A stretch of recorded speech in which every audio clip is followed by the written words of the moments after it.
पढ़ाया लिखाया। जब लव कुश पढ़ लिख गए तो सीता जी ने राम को सौंप दिया। अच्छा, यहां भी कुछ लोग कहते हैं कि राम जी ने प्रमाण मांगा। जब लव कुश बड़े हुए ना, तो लव कुश ने राम कथा सुनाई अयोध्या में, और कथा सुनाते सुनाते लव कुश ने कह दिया राम से, राम सिंहासन पर थे, कह दिया कि प्रभु हम आपके पुत्र हैं। राम से क्या कहा लव कुश ने कि हम आपके पुत्र हैं। तो अब राम जी चौंक गए। अब कोई भी बालक आए और कह दे कि हम तुम्हारे बेटे हैं, तो समाज को ये प्रमाण तो देना पड़ेगा ना कि भाई तुम हमारे बेटे हो, इसका प्रमाण दो। तो राम जी ने सभा में कहा लव कुश से कि यदि आप हमारे पुत्र हैं तो बताओ आपकी माता कौन है। लव कुश ने कहा सीता। तब राम जी ने कहा हम आपकी बात से सहमत नहीं हैं, जाओ पहले अपनी माता को बुला कर लाओ। जब सीता कह देंगी, भाई माता ही तो पुत्रों का परिचय कराएगी। एक बात बताओ, एक पत्नी गर्भवती थी और पति परदेश चला गया, और परदेश से 10 साल बाद लौटा। तो वो जब गया था तब पत्नी गर्भवती थी, गया उसके बच्चा हो गया, और बच्चा अब 10 साल का हो गया। और 10 साल बाद जब पिता आया, पहली बार पिता ने पुत्र को देखा, तो ना पुत्र ने पहचाना पिता को, ना पिता ने पहचाना, क्योंकि फोटो का जमाना नहीं था। तो फिर वहां पर कौन बताएगा कि पुत्र कौन है और पिता कौन है? बोलो। वहां प्रमाण के रूप में मां का प्रमाण होगा। मां कहेगी कि ये आपका बेटा है, और बेटे से कहेगी कि आपके मां का शब्द प्रमाण माना जाएगा।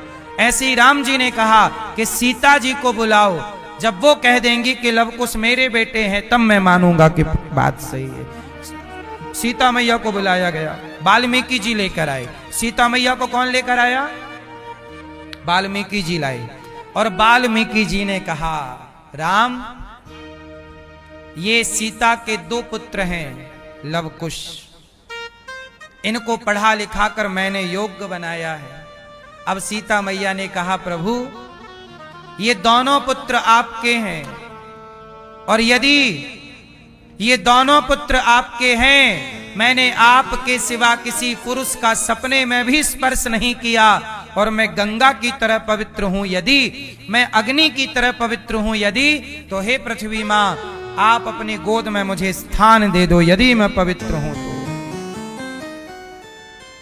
अब ये कहते ही पृथ्वी मां फट गई, और पृथ्वी माता विमान लेकर प्रकट हो गई, क्योंकि सीता जी का वचन है कि मैं पवित्र हूं तो पृथ्वी मुझे अपनी गोद में स्थान दे।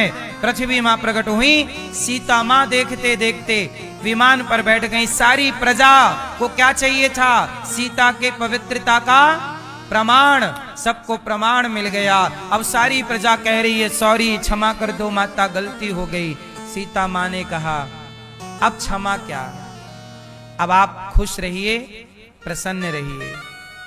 ये प्रजा को तो सीता मां की खुशी ना पच पाई, तो आपकी और हमारी खुशी लोगों को पचेगी। आज लोग परेशान इसलिए हैं कि आप खुश हैं। राम सीता की खुशी जमाने को ना पची, तो आपकी हमारी खुशी जमाने को क्या पचेगी। इसलिए सीता जी समा गई। अब पूरी कथा आपने समझ ली। अब मुझे बताओ कि सीता माता के वनवास में दोषी राम है या नहीं? कौन है? बोलो कौन? दोषी हैं वो लोग जो बिना विचारे उंगली उठा देते हैं। दोषी हैं वो लोग जो बिना विचारे चरित्र पर लांछन लगा देते हैं। इसलिए कहता हूं कुछ बोलने के पहले विचार जरूर किया करो। किसी के लिए भी कुछ भी ना बोला करो। आप तो बोलकर भूल जाएंगे, बोलकर सो जाएंगे, पर जिसके लिए बोला है क्या उसे नींद आ रही होगी? क्या उसे प्रसन्नता हो रही होगी? बेवजह अपनी वाणी से किसी का दिल क्यों दुखाते हो? समाज के बोलने के कारण सीता जी राम से अलग हो गई। पति पत्नी को अलग कर दिया लोगों ने, और दोष किस पर आता है? आज इस घटना को घटे लाखों साल हो गए। ये राम के सीता जी के साथ ये घटना घटी, लाखों साल हो गए, त्रेता की घटना है। आज तक लोग राम को ही दोषी ठहराते हैं। उन लोगों को दोषी नहीं ठहराते जिन लोगों के कारण सीता जी का, राम जी ने संदेह नहीं किया सीता माता पर, लोगों ने संदेह किया। गलती किसकी है? लोगों की।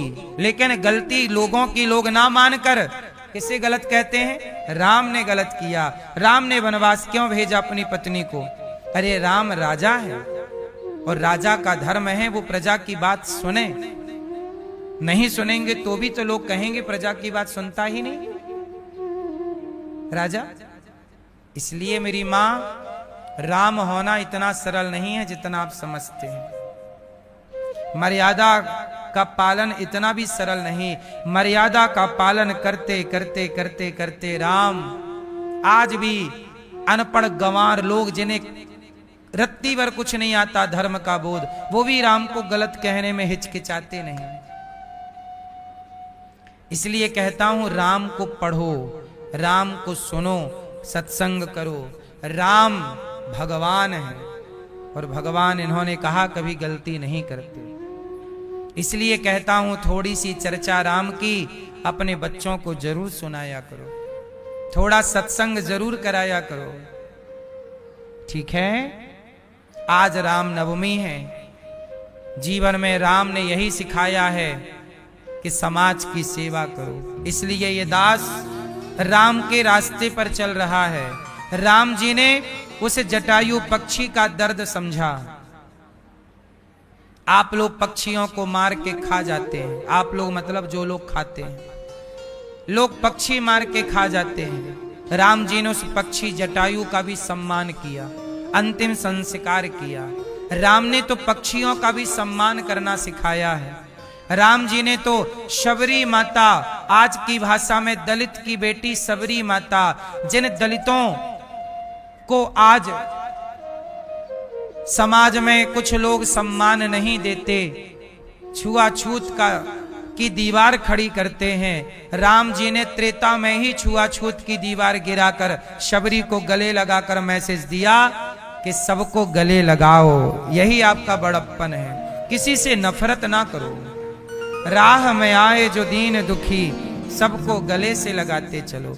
जब हमारे भगवान जातवाद का भेदभाव नहीं करते तो मैं कौन होता हूं जातवाद का भेदभाव करने वाले।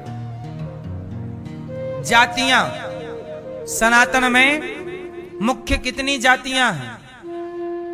बोलो। सनातन में मुख्य 4 जातियां हैं।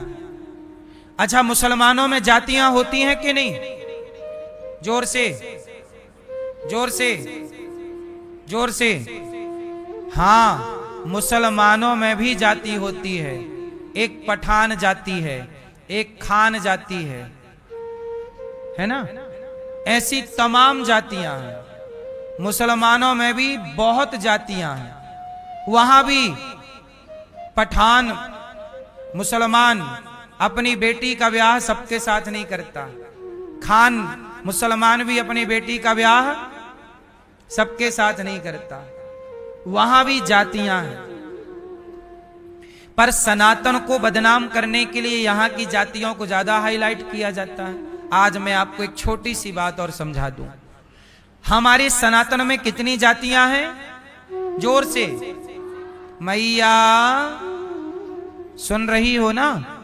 सनातन की कितनी जातियां हैं? मुख्य 4। एक जाति है ब्राह्मण, एक जाति है क्षत्रिय, एक वैश्य और एक शूद्र। और ये जाति क्या? ये व्यवस्था है। ब्राह्मण कोई जाति नहीं है, ब्राह्मण एक व्यवस्था है, क्षत्रिय एक व्यवस्था है, वैश्य एक व्यवस्था है और शूद्र एक क्या है? समाज की व्यवस्था तो बनानी पड़ेगी। तो हमारे पूर्वजों ने सनातन को 4 भागों में डिवाइड किया। कुछ काम ब्राह्मण को दे दिए, कुछ काम क्षत्रिय को, कुछ काम वैश्य को, कुछ काम शूद्र को, ताकि अपने अपने काम को करो और व्यवस्था बनी रहे। एक ही। अच्छा ये बताओ, ब्राह्मण के पिता का नाम क्या है? भैया बताओ, ब्राह्मण के पिता का नाम। आपके पिता का नाम कौन है? ब्राह्मण के पिता है? नहीं? चलो बताओ, क्षत्रिय के पिता का नाम, वैश्य के पिता का नाम, सुनो, शूद्र के पिता का नाम। आज सुनो, चारों के बाप का नाम सुनो। वेद वाक्य बोल रहा हूं, वेद, हमारे वेद कह रहे हैं कि चारों का पिता कौन है। सुनो, ब्राह्मणोस्य मुखमासीद बाहु राजन्यः कृताः ऊरु तदस्य जद वैश्यः पदभ्यांगुं शूद्रो अजायत। ये वेद वाक्य है। ब्राह्मण भगवान श्रीमन नारायण के मुख से प्रकट हुआ, मतलब ब्राह्मण के पिता कौन? भगवान नारायण, हाँ या ना? सुनो, क्षत्रिय भगवान नारायण की जोर से भुजा से, और वैश्य भगवान नारायण के जंघा से, और शूद्र भगवान नारायण के चरण से। तो चारों के पिता एक नारायण से ही चारों प्रकट भये। तुम चारों एक बाप की संतान हो। झगड़ा किस बात का है? झगड़ा केवल अज्ञान का है, मूर्खता के कारण झगड़ा है। तुम्हारा मूल में बाप तो एक ही है। रामचरितमानस में भी पढ़ लो, एक पिता के विपुल कुमारा, एक पिता के 4 बेटे हुए, उन 4 में एक बेटे का नाम ब्राह्मण रखा गया, एक का नाम क्षत्रिय रखा गया, एक का नाम वैश्य रखा गया, एक का नाम शूद्र। तो ब्राह्मण की जो संतान होती गई उसे ब्राह्मण कह दिया, वैश्य को वैश्य कह दिया, शूद्र की संतान को शूद्र, और क्षत्रिय की संतान को संत। ये व्यवस्था चली। तो ये व्यवस्था है। ब्राह्मण का काम क्या है? पढ़ना पढ़ाना, यज्ञ करना यज्ञ कराना, दान लेना दान देना। 6 काम ब्राह्मण के हैं। क्षत्रिय का काम क्या है? प्रजा की रक्षा करना। क्षत्रिय का काम है सुरक्षा की जिम्मेदारी किसकी है? देश को सुरक्षित कौन रखेगा? देश को शिक्षित कौन रखेगा? ब्राह्मण। देश को सुरक्षित कौन रखेगा? क्षत्रिय। और देश को धनवान कौन बनाएगा? वैश्य। और देश की जहां जरूरत पड़ेगी वहां तीनों की सेवा में, राष्ट्र की सेवा में खड़ा कौन रहेगा? शूद्र। ये व्यवस्था है। क्षत्रिय तलवार चलाएगा, पर तलवार बनाएगा कौन? शूद्र। लोहार तलवार बनाएगा और क्षत्रिय तलवार चलाएगा। ब्राह्मण घड़े से पानी पिएगा, पर घड़ा बनाएगा कुम्हार। ब्राह्मण क्षत्रिय वैश्य शूद्र जूता पहनेगा, पर जूता बनाएगा मोची। समाज की पूरी व्यवस्था बांट दी। जब तक इस व्यवस्था से लोग चलते रहे तब तक इस देश में बेरोजगारी नहीं थी। जब से लोग व्यवस्थाएं भुलाकर मनमाना आचरण किए तब से बेरोजगारी बढ़ गई। अब देखो ना, पहले जूता का काम कौन करता था? मोची। बोलो हाँ। आजकल जूता का काम मोची नहीं करता, बड़ी बड़ी कंपनियां कर रही हैं। तो मोचियों का काम बड़ी बड़ी कंपनियों ने छीन लिया कि नहीं? उत्तर दो। अरे जूते का काम मोची ही करता तो आज सोचो कितने जूते बिकते और कितना उसे आर्थिक लाभ प्राप्त होता। इसलिए मोची का काम जो है यदि वो ठीक तरीके से करे और ये कंपनियां यदि ना घुसें तो उसे खूब रोजगार है। लेकिन मोची जूता बना नहीं रहा, बड़ी बड़ी कंपनियां जूता बेच रही हैं। आधुनिक औजार, आधुनिक वैज्ञानिक। अच्छा बताओ, पृथ्वीराज चौहान की तलवार कितने किलो की थी? उत्तर दो। नहीं, 40 किलो की। पृथ्वीराज चौहान की तलवार कितने किलो की थी? 40 किलो की। 40 किलो की तलवार चलाते थे वो। और वो तलवार बनाने वाला कौन था? कोई लोहार था। उस तलवार का कोई मुकाबला नहीं कर सकता। मतलब जो कुम्हार, लोहार थे, कुम्हार थे, ये अपने आप में उस जमाने के वैज्ञानिक थे, जो नई नई तकनीक, नए नए आविष्कार करते। ऐसा कवच बनाते लोहार कि राजाओं को कवच ढक के रखता, तलवार ना घुसती। पुराने कवच आज भी शोरूमों में उनमें रखे हैं। कहाँ क्या बोलते हैं? लाइब्रेरी क्या बोलते हैं? चिड़ियाघर है? म्यूजियमों में आज भी वो राजाओं की तलवारें, आज भी वो कवच ढाल सब रखी हुई हैं। और ये सब बनाई किसने थी? कोई अमेरिका के वैज्ञानिक बना के दे गए थे? तो कहने का तात्पर्य यह है कि हमारे यहां तो कुम्हार भी अपने आप में एक वैज्ञानिक था, लेकिन आज उसे वैज्ञानिक कौन मान रहा है? गाली ब्राह्मणों को दी जा रही है कि ब्राह्मणों ने देश को बिगाड़ा। अरे आज की विदेशी कंपनियां आ करके भारत के रोजगार को छीन रही हैं, ये दुश्मन है इस देश की।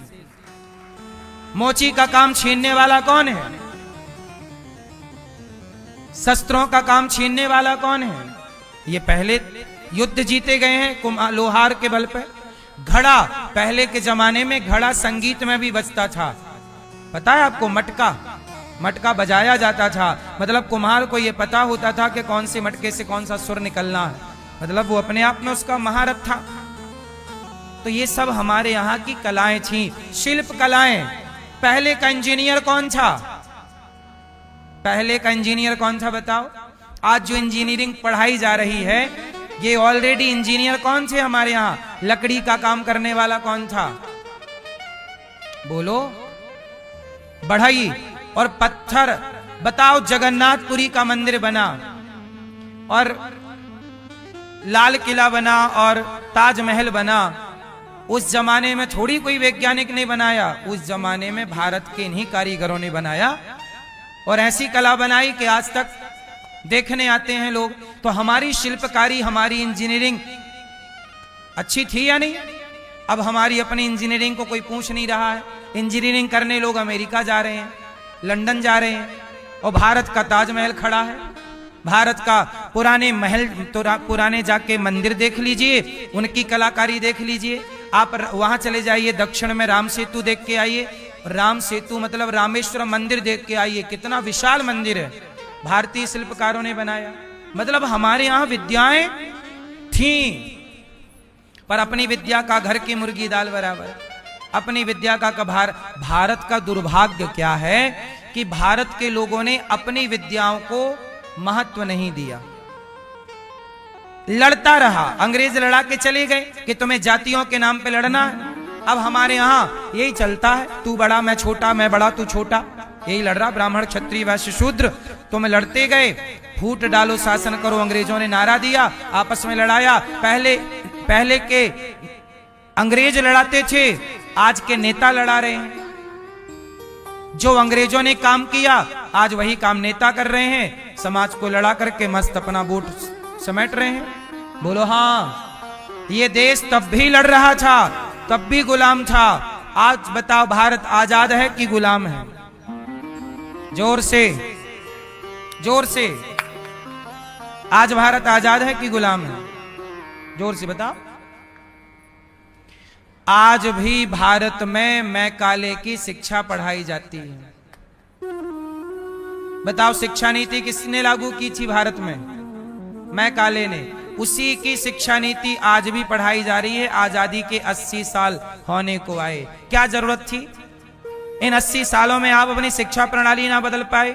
उन अंग्रेजों की शिक्षा नीति क्यों पढ़ा रहे हो? अपनी भारत की शिक्षा नीति क्यों नहीं बना रहे हो? सही है गलत है? आप लोग बोलते नहीं हैं। नहीं पता था तब तक तो ठीक है, अब तो हम बता रहे हैं, अब तो बोलो। सच बताएं, भारत के लोग ना गुलाम रहे हैं सालों साल तक, तो आप लोगों को गुलाम बनने की आदत अच्छी है। आज भी आप लोगों को गुलामी में जीने की आदत है, क्योंकि आपके बाप दादे गुलाम थे, तो आपके अंदर भी ना गुलामी वाला खून भरा है। इसलिए आप लोग आज भी उसी गुलामी की बेड़ियों में बंधे हैं। आजादी आज भी नहीं चाहते आप। मैकाले की शिक्षा नीति समाप्त करके भारतीय वेद शिक्षा नीति लागू की जाए, भारतीय दर्शन की शिक्षा नीति लागू की जाए। आज की शिक्षा में गीता नहीं पढ़ाई जाती बच्चों को, क्यों? क्या बच्चों को गीता नहीं पढ़ानी चाहिए? आज बच्चों को श्रवण कुमार की कथा पढ़ानी चाहिए, ताकि बच्चों के संस्कार श्रवण कुमार जैसे हों। वो अपने माँ बाप को सम्मान दें, घर पे रखें, वृद्धाश्रम ना भेजें। आज बच्चे माँ बाप का सम्मान नहीं करते, क्यों? क्योंकि श्रवण कुमार का पाठ पढ़ा ही नहीं, राम जैसी मर्यादा पढ़ी नहीं, तो मर्यादित है नहीं।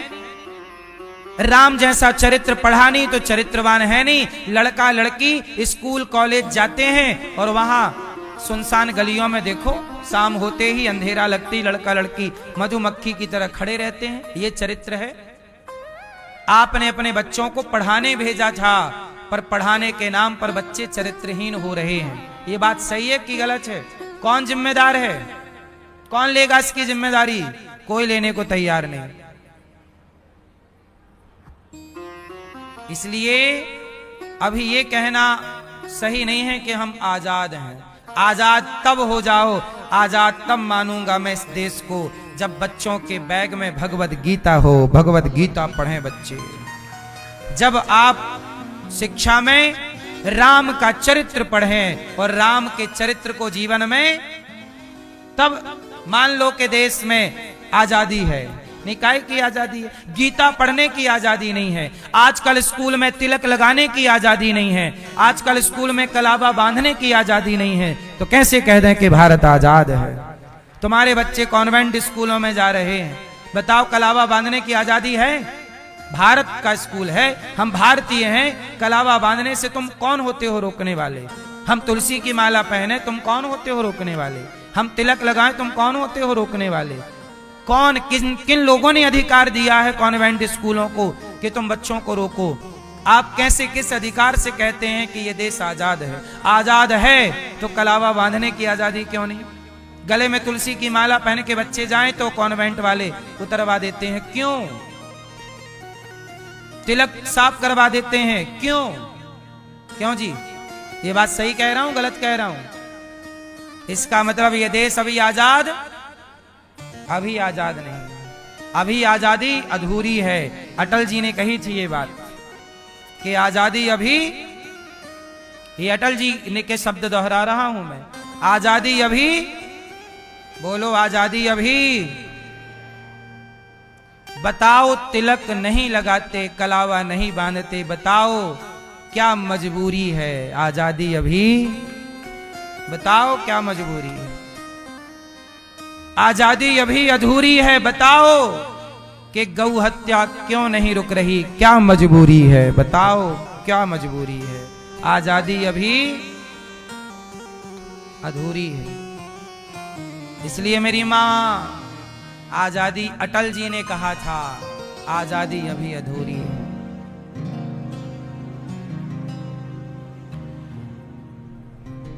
भगवान राम राजा बने, सिया जी रानी बनी।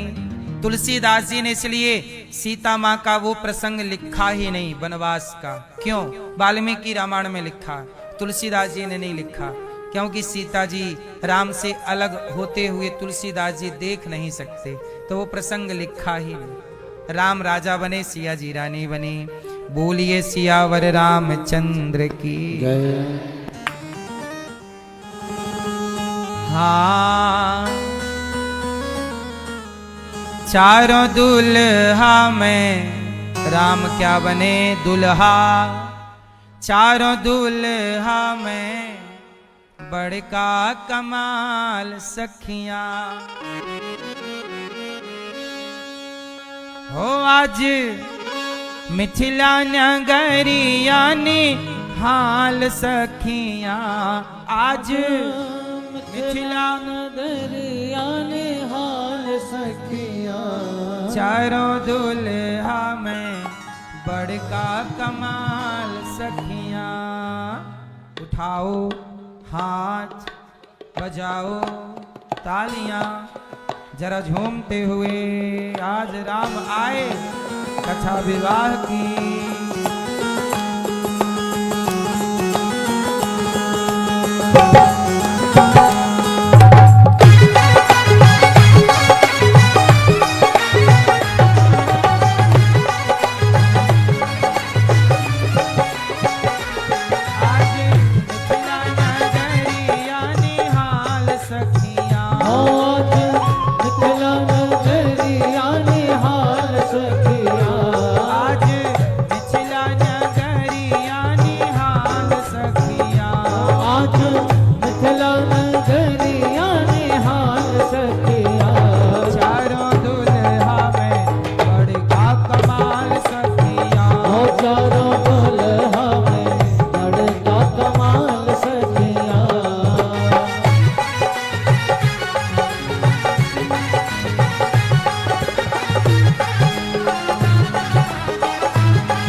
का कमाल सखिया।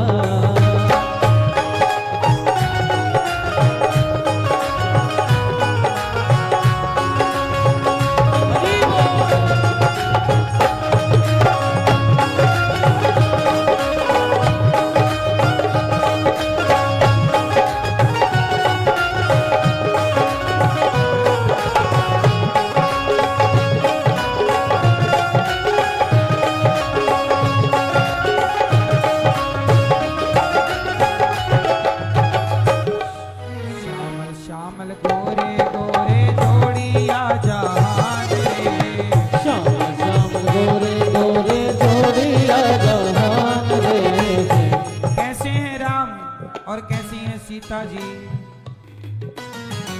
श्यामल श्यामल गोरे गोरे जोड़िया जहान रे। श्यामल श्यामल गोरे गोरे जोड़िया जहान रे। अखिया न देखनी सुन लीने कान है।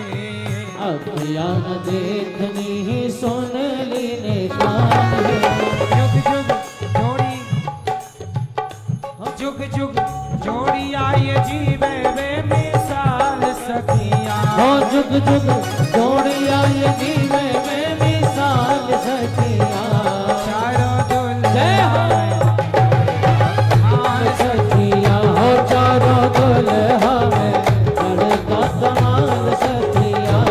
आज मिथिला नगरिया ने हाल सखिया। हो आज मिथिला नगरिया ने हाल सखिया।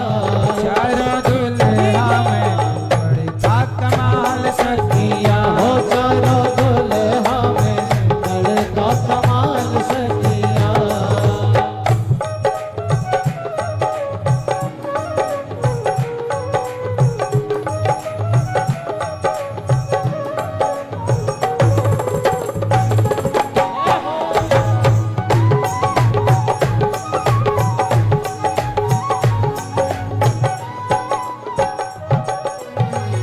केवट कहते हैं, केवट ने कहा नाचो इस अनाथ पर, नाचो इस अनाथ पर दया कीजिए। नाचो इस अनाथ पर दया कीजिए। राम अपने चरणों को भुला लीजिए। अपने चरणों को भुला लीजिए। केवट कहता है मांगी नावे न केवट आना, कहन तुम्हारे मरम में जाना। मांगी नाव न केवट आना, कहन तुम्हार मरम में जाना। केवट बोला नाथ इस अनाथ पर, नाथ इस अनाथ पर दया कीजिए। राम अपने चरणों को भुला लीजिए। राम अपने चरणों को भुला लीजिए। श्री राम जय राम जय जय राम। श्री राम जय राम जय जय राम। हाँ श्री राम जय राम जय जय राम। श्री राम जय राम जय जय राम। श्री राम जय राम जय जय राम। श्री राम जय राम जय जय राम। हाँ श्री राम जय राम जय जय राम। श्री राम जय राम जय जय राम। श्री राम जय राम जय जय राम। श्री राम जय राम जय जय राम। श्री राम जय राम जय जय राम। श्री राम जय राम जय जय राम। श्री राम जय राम जय जय राम। श्री राम जय राम सुनो। जय जय राम। अंजनी को लाला बड़ा मत वाला, अंजनी को लाला बड़ा मत वाला। हवा में उड़ता जाए रे देखो राम दुलारा। हवा में उड़ता जाए रे देखो राम प्यारा। अंजनी को लाला बड़ा मत वाला, अंजनी को लाला बड़ा मत वाला। हवा में उड़ता जाए रे देखो राम दुलारा। हवा में उड़ता जाए रे देखो राम प्यारा। उड़ उड़ जाए देखो लंका नगरिया। उड़ उड़ जाए देखो लंका नगरिया। उड़ उड़ उड़ उड़ उड़ उड़ जाए देखो लंका नगरिया। हाँ उड़ उड़ जाए देखो लंका नगरिया। लंका में आग लगाए रे देखो राम दुलारा। हाँ लंका में आग लगाई रे देखो राम प्यारा।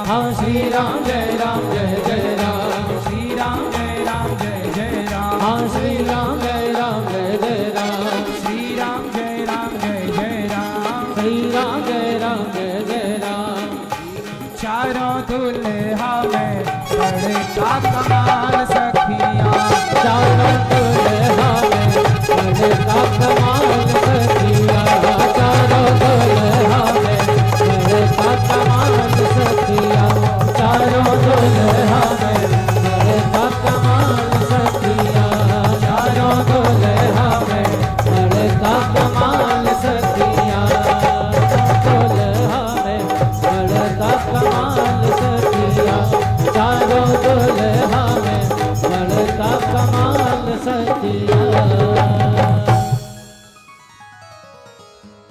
उड़े उड़े जाए देखो लंका नगरिया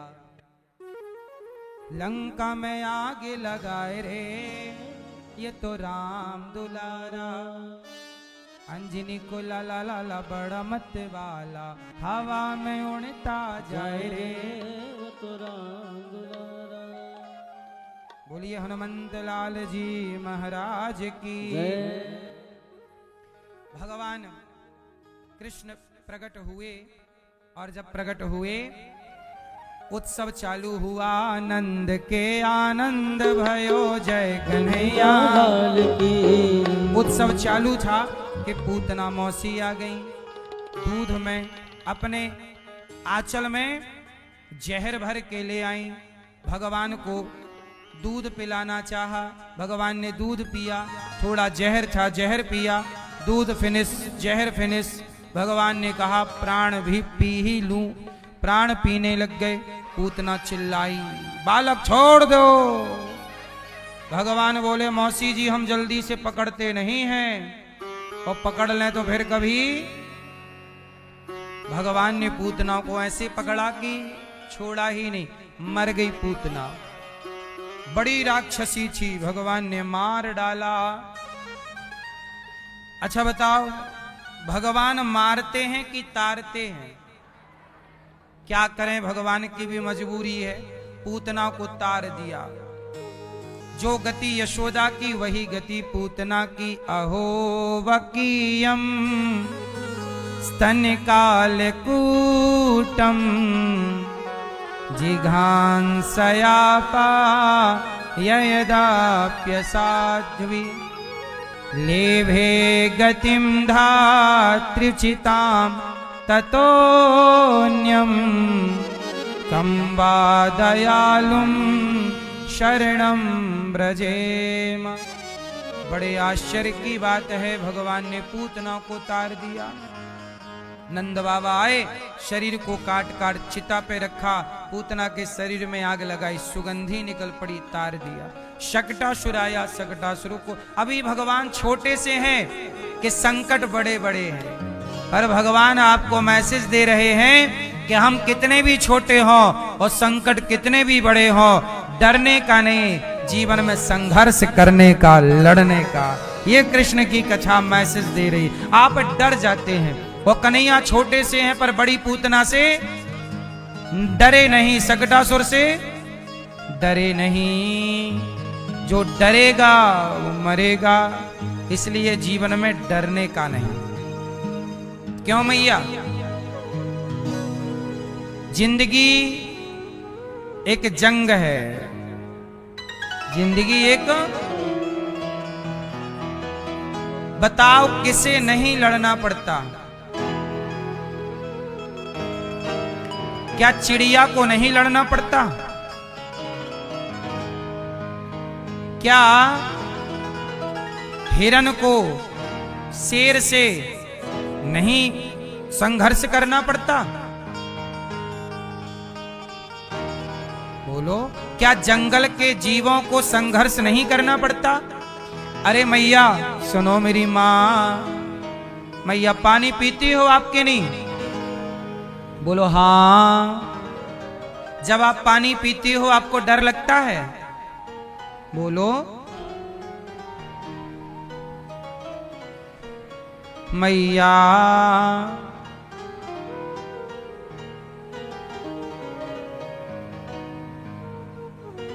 डर लगता है? नहीं। हिरन जब पानी पीता है ना तो वो पेट भर पानी भी नहीं पीता, बेचारा डरता रहता है, क्योंकि पानी के बाहर शेर खड़ा हो सकता है और पानी के भीतर मगर पकड़ सकता है। सुकून से हिरन पानी भी नहीं पी पाता। बोलो हाँ। जंगल के जितने जीव जंतु हैं ये सुकून से पानी भी नहीं पी पाते, सुकून से सो नहीं पाते, सुकून से खा नहीं पाते। पता नहीं कौन हमला कर दे, लेकिन आपको भगवान ने सुकून से पानी पीने का, सोने का, खाने का अवसर दिया है, फिर भी तुम धन्यवाद नहीं करते उस परमात्मा को। 84 लाख योनियों के भटकाव से निकालकर इतना सुंदर जीवन दिया, फिर भी तुम शिकायत करते हो, फिर भी कहते हो ये नहीं वो नहीं। ए मैया, मोबाइल चलाने वाली मैया, चला लिए मोबाइल दो जनी, ऐसे चला रहे दोनों। तुम भी देखो हम भी देखेंगे।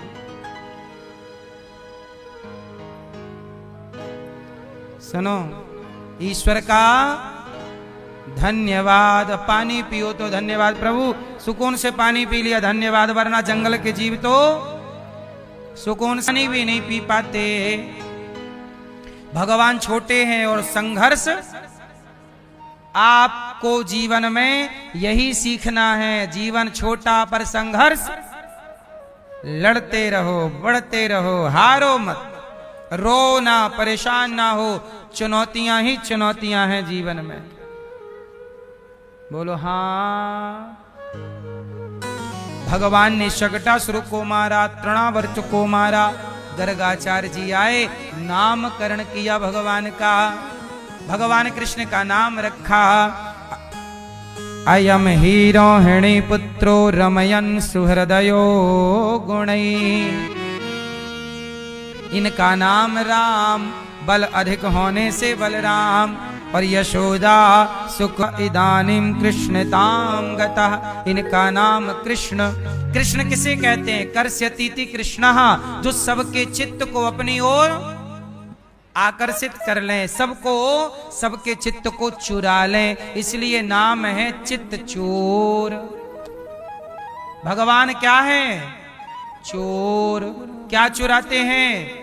आपके चित्त को, आपके मन को चुरा लेते हैं। बार बार वृंदावन आ गए, ठीक ठीक यदि आए हो भाव से, तो आपके जाने के बाद भी वृंदावन आप भुला ना पाओगे, याद आएंगे। ये टेढ़ी टांग वाले जल्दी घुसते नहीं, और घुस जाएं तो फिर कभी। टेढ़ी टांग वाले तेरी महिमा निराली। टेढ़ी टांग वाले जल्दी घुसते नहीं, और फिर घुस जाए तो निकलते नहीं।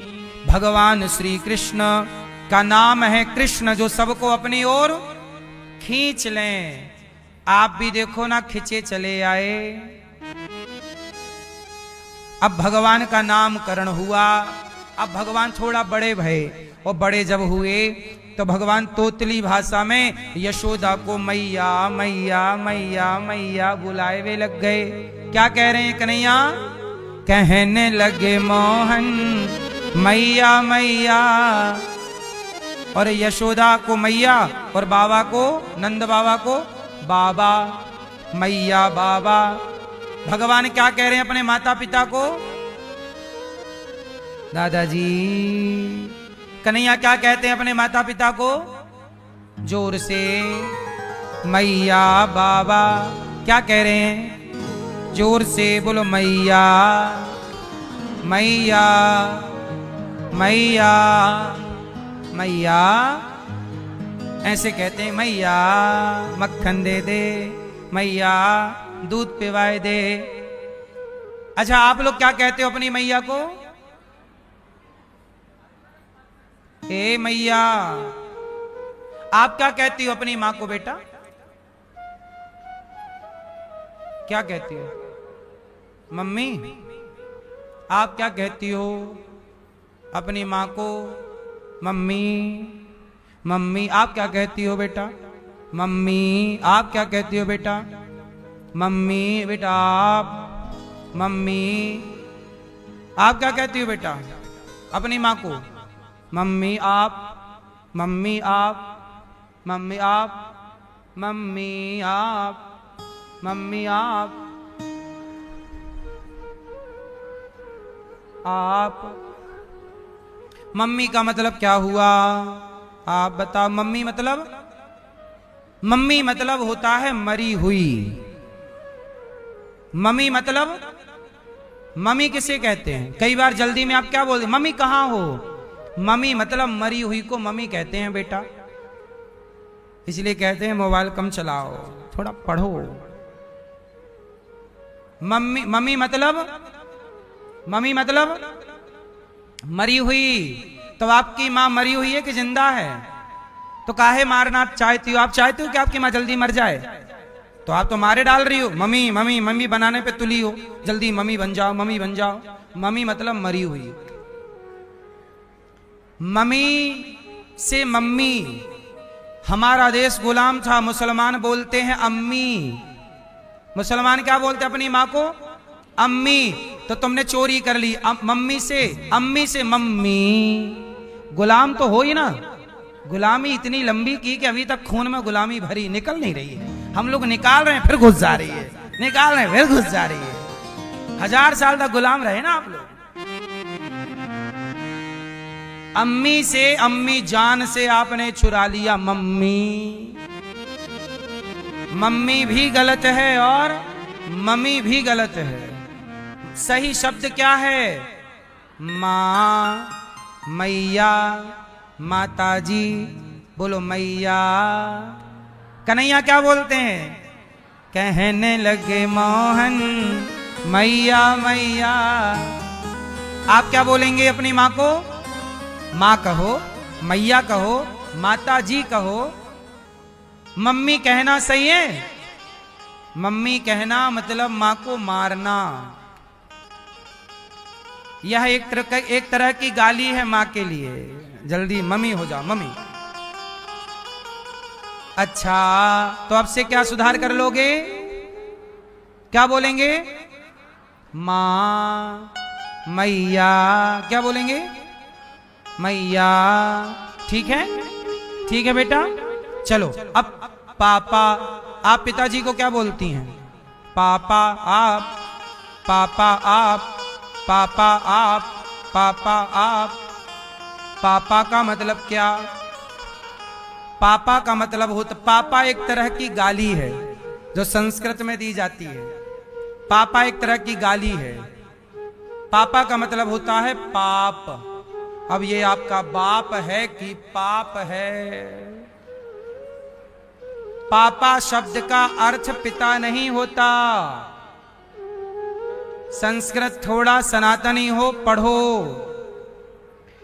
पापा शब्द का अर्थ होता है पाप। जहां भी पापा शब्द होगा संस्कृत में, वहां पाप के लिए प्रयोग होगा।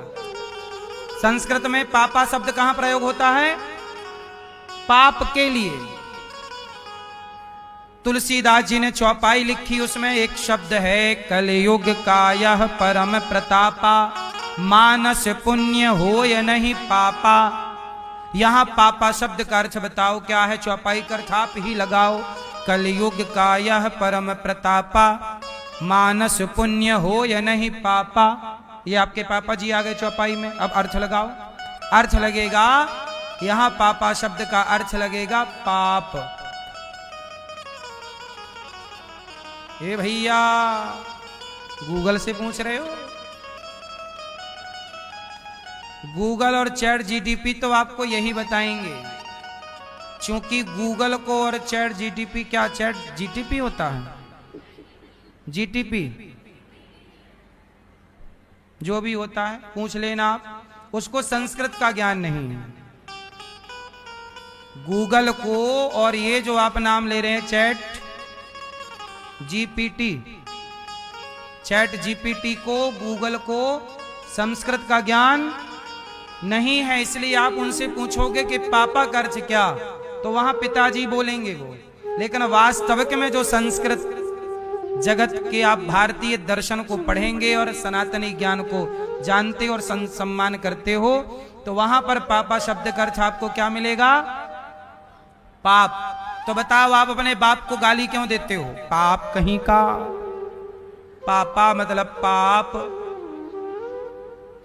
क्या है पापा मतलब? तो क्या पिताजी के लिए, पापा के लिए क्या सही शब्द है? पिताजी, बाबूजी। क्या सही है? मैया। क्या सही है? सही बताओ।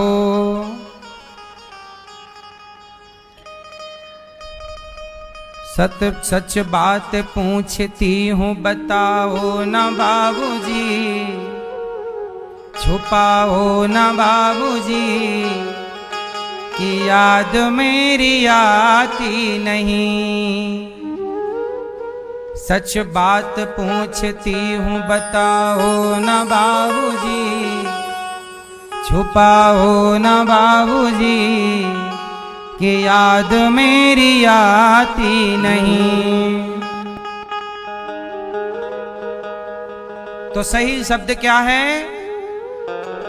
बाबूजी, पिताजी, पापा रॉन्ग, मम्मी रॉन्ग। आप लोगों ने नकल तो कर ली, अक्कल नहीं लगाई। तो आज से कितने लोग बदलाव करेंगे? भाई आप लोग क्या बोलते हो अपने पिताजी को? पापा ही बोलते हो। दिन में 10-20 गालियां रोज मार देते हो, पापा पापा पापा, जा पाप कहीं का। और आजकल गलती बच्चों के नहीं, बाप ही गाली सुनना चाहता बेटे के मुंह से। कहो बेटा पापा पापा, तुमने तो सिखाया है पापा, सुनो गाली। तो आज से क्या बदलाव करेंगे? क्या बोलेंगे आप लोग? बाबूजी, पिताजी। क्या बोलेंगे? देखो भैया, तुरंत सुधार करने चल पड़े। बाबूजी और मैया जी बोलेंगे आज से। ये भी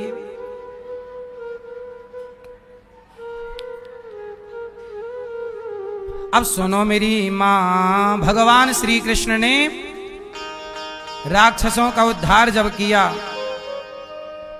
नामकरण अब भगवान बड़े हुए। वत्सान मुंचन क्वचिद समय, क्रौंस संजात हासः, स्तेयं स्वादवत्यथ दधिपयः कल्पितैः स्तेययोगैः।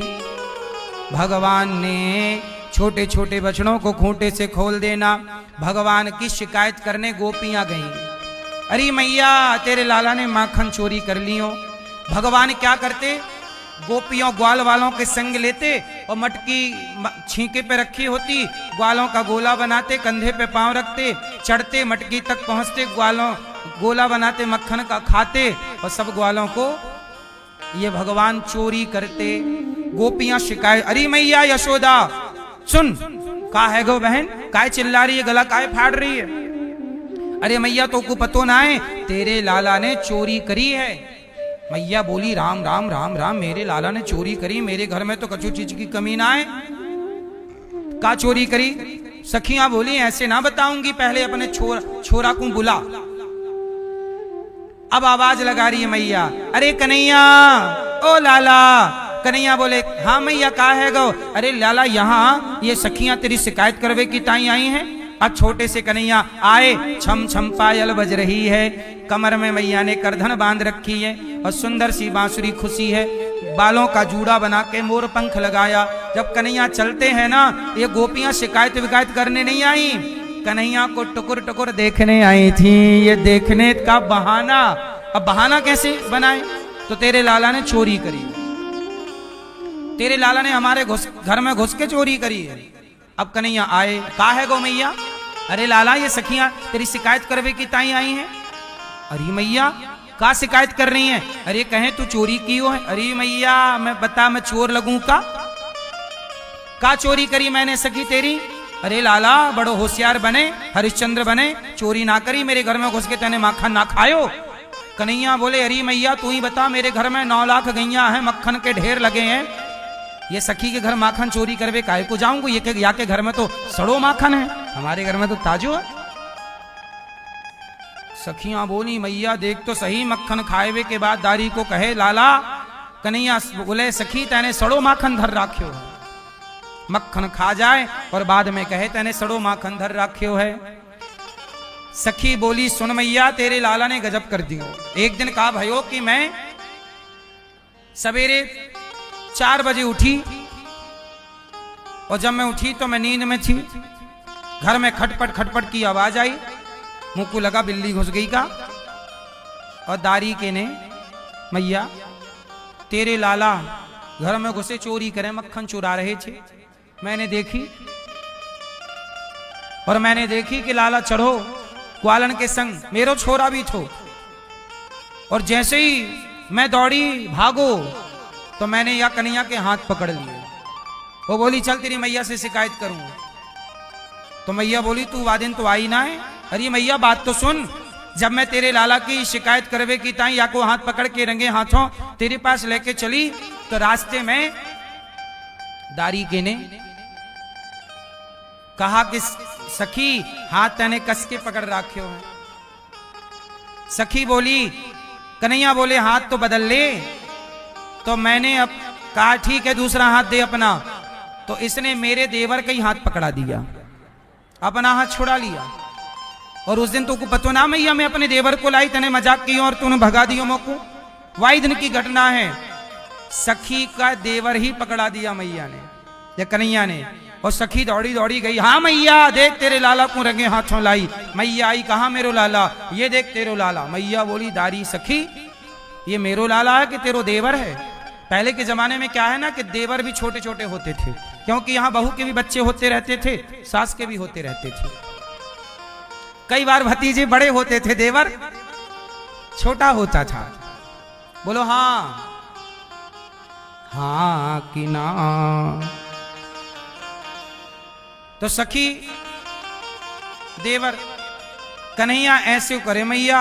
अच्छा कन्हैया माखन चोरी करते हैं, ग्वालों का गोला बनाएंगे, छींके से मक्खन निकालेंगे और सखियां शिकायत कर भी आएंगी तो कन्हैया रोए वे लगे मैया जीने ना दे रही है मैया, गोपियां खेलने ना दे रही है, कहीं भी दिख जाऊं तो गाल पकड़ के कहे मैया।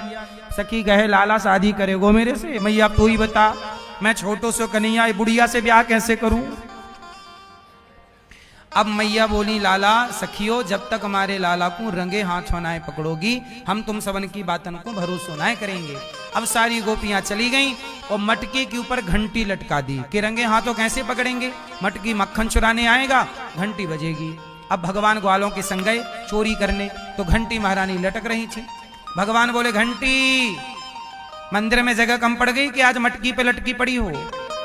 घंटी बोली प्रभु मैं लटकी नहीं हूं, गोपियों ने लटकाया है। तो भगवान बोले तुम हमारी तरफ हो कि गोपियों की तरफ। घंटी बोली हम तो आपकी हैं। तो भगवान बोले फिर बजना मत, बंधी हो चुपचाप बंधी रहना। हाँ सरकार नहीं बजेंगी। घंटी को भी सेट कर लिया भगवान ने, ग्वालों का गोला बनाए चढ़े, घंटी नहीं बजी।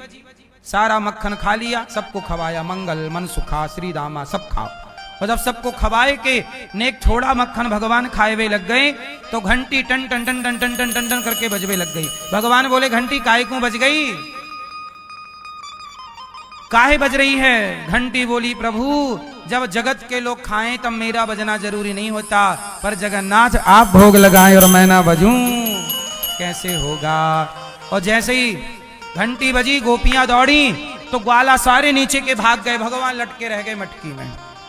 अब जब लटके रह गए तो गोपियों ने पकड़ लिया। अब तो पकड़े गए कृष्ण भगवान, पकड़े गए कृष्ण भगवान।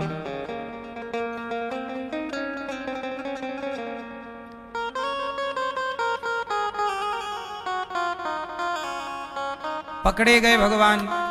चल तेरी मैया से शिकायत करूं। कन्हैया बोले मटकी से हाथ फिसले जा रहे हैं, नेक नीचे तो तारो, उंगली में अब दम नहीं है।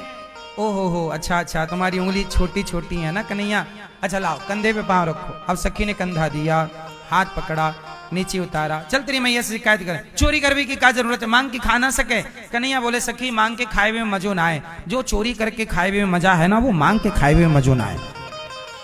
अरे लाला चल तेरी मैया से शिकायत करेंगे। सखी आज छोड़ दे। अब ना खाएंगे माखन। एक काम कर, तू भी खाएगी माखन, तू भी हो जा मेरी पार्टी में। कन्हैया सखी बोली ना, मैं तेरी तरह चोर ना है, मेरे बाप ने मुझको चोरी करबो ना सिखायो, तेरी मैया बाबा ने तो कुछ चोरी करनो सिखाई दियो। अच्छा एक बात बताओ, ये कन्हैया माखन क्यों खाते हैं इतना ज्यादा? जग जाहिर है कन्हैया क्या खाते हैं, काहे खाते हैं इतना, और क्यों खाते हैं? इतना घर पे है फिर भी चोरी करके खाते हैं, क्यों? आप बताओ काहे इतना मक्खन खाते हैं? क्योंकि भगवान को पता था कि आप लोग पिज्जा बर्गर चाउमीन खाए हुए लग जाएंगे, इसलिए भगवान ने कहा कि पिज्जा बर्गर चाउमीन ना खाना, हड्डियां कमजोर पड़ जाएंगी, शरीर कमजोर हो जाएगा। शरीर को लंबे समय तक स्वस्थ रखना है तो लड़कपन जवानी में मक्खन खाना चाहिए। आजकल के लड़के लड़कियां मक्खन नहीं खाते। बोलो हाँ, आज खाना पीना बिगड़ गया तो खाना पीना में सुधार रहे, इसके लिए भगवान ने मक्खन चुरा के समाज को मैसेज दिया कि आपको क्या खाना चाहिए। आजकल के बच्चे चोरी करके चॉकलेट खा जाते हैं, टॉफी खा जाते हैं। खाना क्या चाहिए? आप लोग मक्खन खाते हैं? क्या खाओगे? आपके मम्मी पापा, आपके माता पिता की गलती, वो देते नहीं होंगे आपको, खाओगे क्या? आपके घर मक्खन होता है? गैया घर में गैया है? है ही नहीं गैया, मक्खन होते नहीं तो खाओगे क्या? फिर ऐसे कह रहे नहीं खाते, मिल नहीं रहा तो खाओगे क्या? मिल ही नहीं रहा है, क्यों? आप लोग खाते हो मक्खन? नहीं खाते हैं? समय से मक्खन खाए होते तो चश्मा नहीं लगता आंखों में। है क्या सही?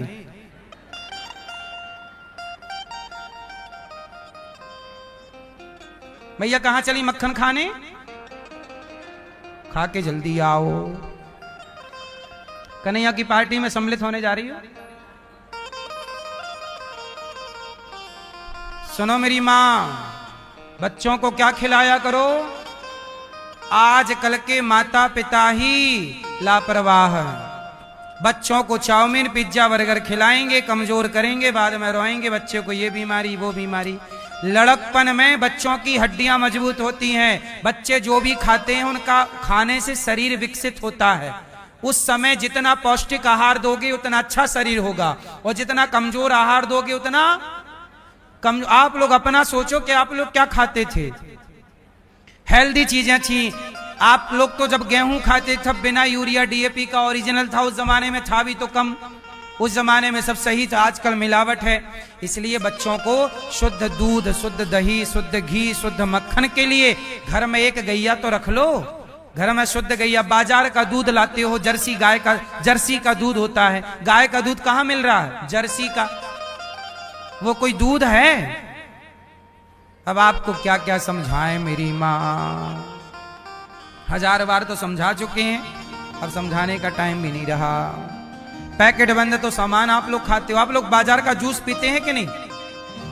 जूस, बाजार वाला जूस पीते हैं आप लोग? अनार का जूस।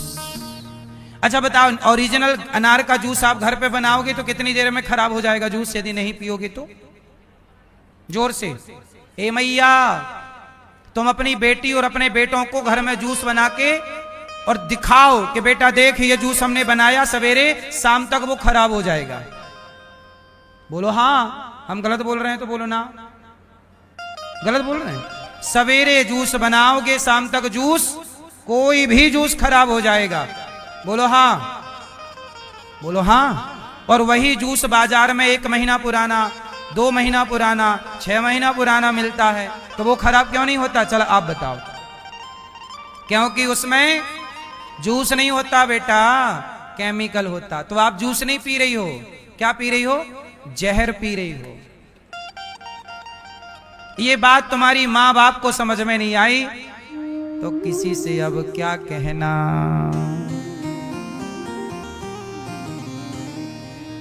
अब क्या कहें, किससे कहें? हर चीज बच्चों को आप पैकेट बंद। शुरू दिन हमने देखा यहां बच्चे बैठे कुरकुरे खा रहे थे, चिप्स खा रहे थे। तो मैया लड़ुआ बना के नहीं ला सकती अच्छे वाले। एक तो मैया भी आलसी हो गई, इनसे कुछ बनता नहीं है। पति को बोलती हैं होटल से बुलवा लो, होटल से बुलवा लो।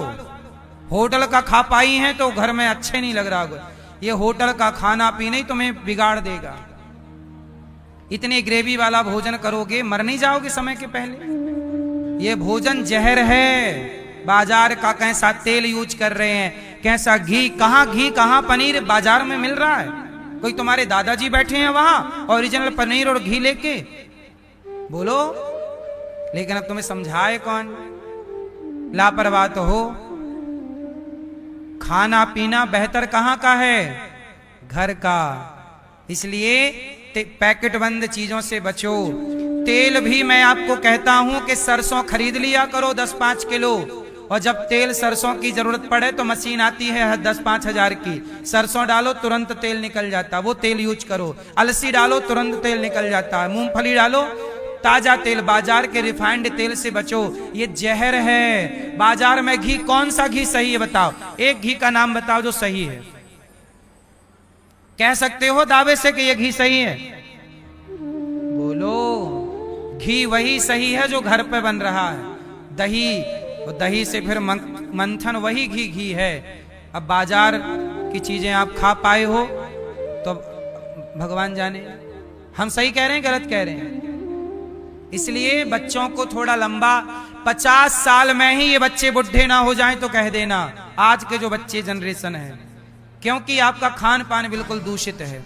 अभी भी हम कह रहे हैं समझ लो, नहीं समझना मर्जी आपकी। तो बेटा बाजार में जो जूस मिलता है वो जूस नहीं होता, क्या होता है?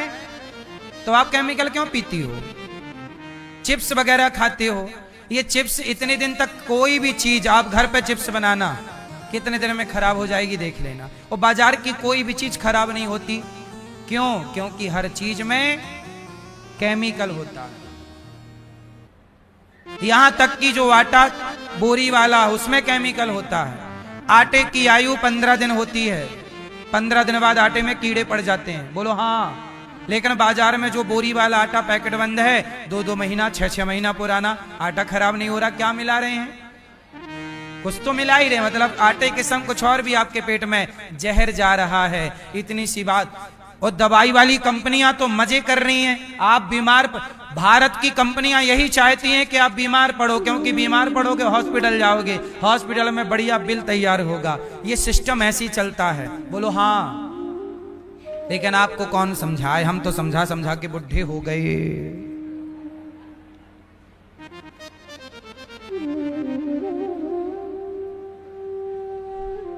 लेकिन आपको समझ में, मैया फिर जाएंगी, जूस खरीदेंगे, पी जाएंगे। खान पान बेहतर कर लेना। ये भगवान मक्खन चुरा रहे हैं, इससे मैसेज मिला कि खान पान बेहतर होना चाहिए। भगवान ने माखन चुरा करके लीला की। गोपियों से एक दिन भगवान ने मिट्टी खाई, मैया ने कहा लाला ने माटी खाई, मुंह खोल आ। जरा सा मुंह खोला, पूरा ब्रह्मांड नजर आया। ब्रह्मांड क्यों नजर आया? इसलिए भगवान ने ब्रह्मांड दिखाया। भगवान ये बताना चाहते हैं कि देखो, मैं माखन चुरा रहा हूं, मिट्टी खा रहा हूं, पर मुझे सामान्य बालक समझने की गलती ना करना।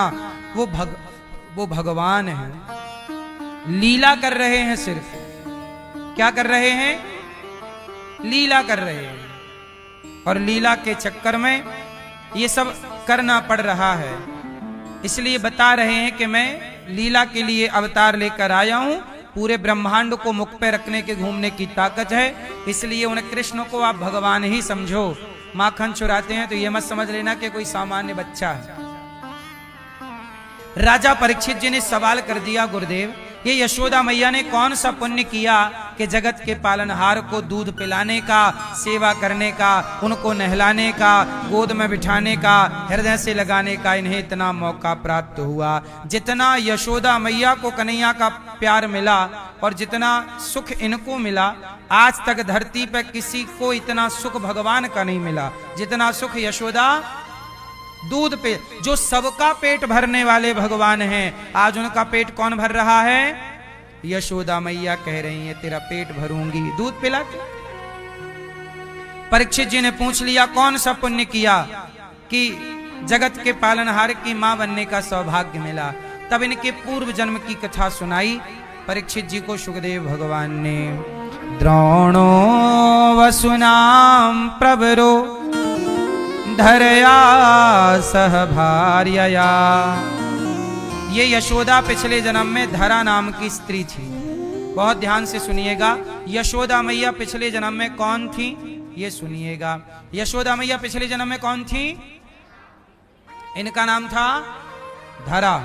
ये जंगल जाती, सूखी लकड़ी का गट्ठा बनाती और बाजार में बेचकर जो पैसे मिलते उससे साधु संतों की सेवा करती, संतों से सत्संग सुनती, भगवान का नाम जपती और प्रेम से माता धरा संतों का जूठन प्रसाद खाकर बचे हुए समय में कीर्तन करती।